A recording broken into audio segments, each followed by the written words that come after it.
Hey there Wargamers, Jstncloud here with another video in my Tactical Tuesday series, and this time I would like to talk about using Scout Marines in regular games. I feel like right now in 40k, most players who are using Space Marines are probably just fielding tacticals as their basic front troops, and I can understand some of that, to be honest. With the point changes to models with upgrades, tactical marines and scouts are basically the same, but they do fulfill different roles. Now these models here from Forge World, they're not actual scout models. I use them as scouts because they're just scouts with power armor.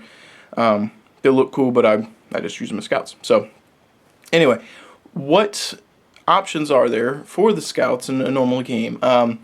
You have a couple of weapon options: shotguns, bolt guns, sniper rifles.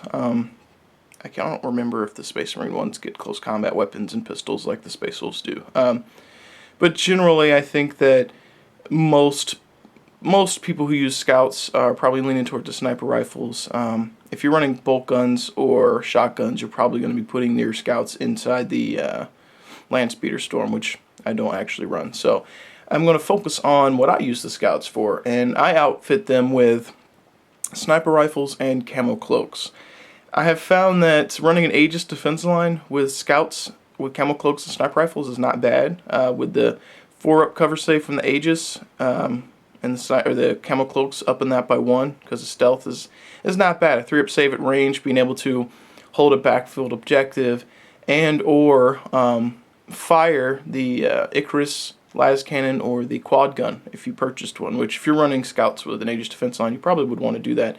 Additionally, purchasing Scout Sergeant Telion to run with an Aegis defense line is really great because he can fire the quad gun at ballistic skill. I believe he has a 6, so ballistic skill 6, and it's twin linked. So you have really good odds of hitting. I think that one of the other options for scouts is in, I believe, 4 out of the 6 game types have multiple objectives. The Relic only has 1, and Purge Xenos is obviously kill points.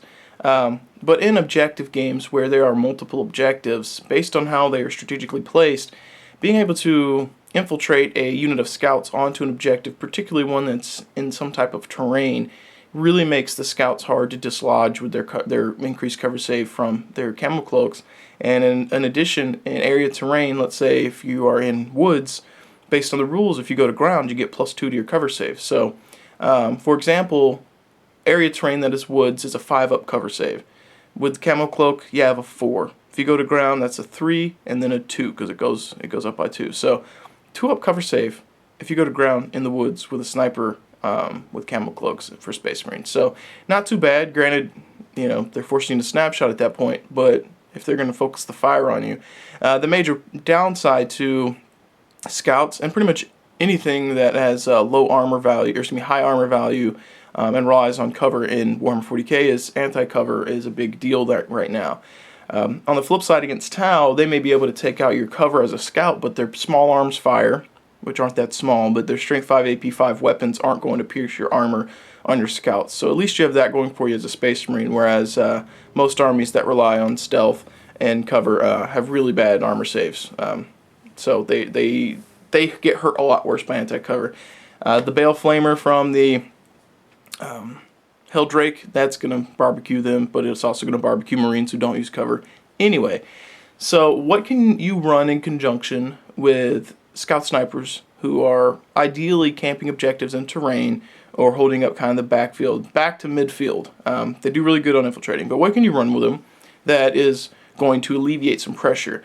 I have found I have really enjoyed running drop pods in 6th edition. In 5th edition, I ran a whole lot of Rhinos, Razorbacks, tanks, Dreadnoughts, and I still like those. I still prefer to play those, but I have opened my eyes to a new style of gameplay. In 6th edition, I run a lot of infantry and then fill in the gaps with my army with armor when I can.